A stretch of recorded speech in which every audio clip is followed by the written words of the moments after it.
গরুর মাংস খাওয়া নিয়ে অনেকের মনেই প্রশ্ন, এটা কি আসলেই উপকারী নাকি ক্ষতিকর?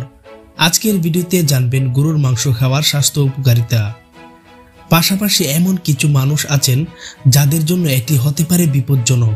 পুরো ভিডিওটি মনোযোগ দিয়ে দেখুন, কারণ শেষে থাকবে কিছু গুরুত্বপূর্ণ চিকিৎসা পরামর্শ। গরুর মাংস খাওয়ার উপকারিতা।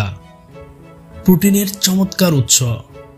গরুর মাংস উচ্চমাত্রার কোয়ালিটি প্রোটিন সরবরাহ করে, যা শরীরে পেশি গঠনে অত্যন্ত সহায়ক। যারা নিয়মিত ব্যায়াম করেন বা দুর্বলতা অনুভব করেন তাদের জন্য গরুর মাংস বেশ উপকারী। আয়রন সমৃদ্ধ। এতে রয়েছে হেম আয়রন, যা শরীর সহজে শোষণ করতে পারে। যাদের রক্ত শূন্যতা আছে বা হিমোগ্লোবিন কম তাদের জন্য গরুর মাংস হতে পারে দারুণ সহায়ক। Vitamin B complex. বিশেষ করে ভিটামিন B12 রয়েছে, যা স্নায়ুতন্ত্র ঠিক রাখতে এবং শক্তি উৎপাদনে সহায়তা করে। জিঙ্কের ভালো উৎস। গরুর মাংসে রয়েছে জিঙ্ক, যা ক্ষত সারাতে সাহায্য করে এবং রোগ প্রতিরোধ ক্ষমতা বাড়াতে ভূমিকা রাখে। Coenzyme Q10। এই অ্যান্টিঅক্সিডেন্ট হার্টের জন্য উপকারী। এটি হৃদযন্ত্রের কার্যক্ষমতা বাড়ায় ও কোষের শক্তি উৎপাদনে সহায়তা করে। Omega 3 fatty acid. লতাপাতা ঘাস খাওয়া গরুর মাংসে সাধারণত ওমেগা 3 ফ্যাটি অ্যাসিড বেশি থাকে, যা হৃদরোগ প্রতিরোধ করে। যাদের গরুর মাংস খাওয়া এড়িয়ে চলা উচিত। উচ্চ রক্তচাপ ও হৃদরোগে আক্রান্ত ব্যক্তি। গরুর মাংসে থাকে স্যাচুরেটেড ফ্যাট, যা কোলেস্টেরল বাড়িয়ে দিতে পারে এবং হার্ট অ্যাটাকের ঝুঁকি তৈরি করতে পারে। কিডনি রোগী।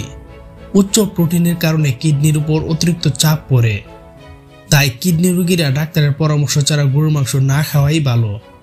গাউট বা ইউরিক অ্যাসিডের সমস্যা যাদের আছে। গরুর মাংসে থাকে পিউরিন, যা ইউরিক অ্যাসিড বাড়াতে পারে, যার ফলে গাঁটে ব্যথা বা গাউটের সমস্যা বাড়ায়। হজমের সমস্যা যাদের আছে। গরুর মাংস ধীরে ধীরে হজম হয়, তাই যাদের পেটের সমস্যা বা হজম দুর্বল তাদের জন্য এটি গ্যাস, অ্যাসিডিটি ও অস্বস্তির কারণ হতে পারে। স্থূলতা ও ওবেসিটি। গরুর মাংসের ফ্যাট কন্টেন্ট বেশি হওয়ায় ওজন বেড়ে যেতে পারে। যারা ওজন নিয়ন্ত্রণে রাখছেন তারা এটি খাওয়ার সময় পরিমাণে নিয়ন্ত্রণে রাখুন। বিশেষ পরামর্শ ও সতর্কতা। গরুর মাংস খাওয়ার সময় চেষ্টা করুন চর্বি ছাড়া অংশ বেছে নিতে। ভাজা বা গ্রিল করার সময় অতিরিক্ত তেল ব্যবহার এড়িয়ে চলুন। প্রতিদিন না খেয়ে সপ্তাহে 2 থেকে 3 বার খাওয়া নিরাপদ। প্যাকেটজাত প্রসেসড বিফ এড়িয়ে চলুন। গরুর মাংস যেমন উপকারী তেমনি কিছু ক্ষেত্রে হতে পারে ক্ষতির কারণ। সঠিক পরিমাণে ও সঠিক নিয়মে খেলে এটি হতে পারে একটি স্বাস্থ্যকর খাবার। ভিডিওটি যদি উপকারে আসে তাহলে একটি লাইক দিন, আপনার বন্ধুদের সঙ্গে শেয়ার করুন। আর হ্যাঁ, আপনি কি নিয়মিত গরুর মাংস খান? কমেন্টে জানাতে ভুলবেন না।